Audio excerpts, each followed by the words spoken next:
శ్రీ జ్ఞాన సరస్వతి అమ్మవారి ఆలయం భక్తులతో కిటకిటలాడుతోంది.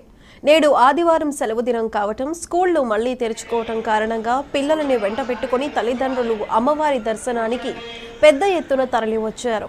చదువుల తల్లి సరస్వతి అమ్మవారిని దర్శించుకోవటానికి తెలుగు రాష్ట్రాల నుంచే కాకుండా పొరుగున ఉన్న మహారాష్ట్ర నుంచి కూడా పెద్ద సంఖ్యలో భక్తులు తరలివచ్చారు.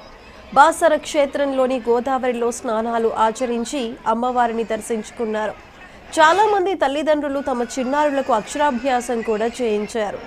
భక్తులు అధిక సంఖ్యలో వస్తున్న నేపథ్యంలో వారికి ఎలాంటి ఇబ్బందులు రాకుండా ఆలయ అధికారులు తగిన ఏర్పాట్లు చేశారు.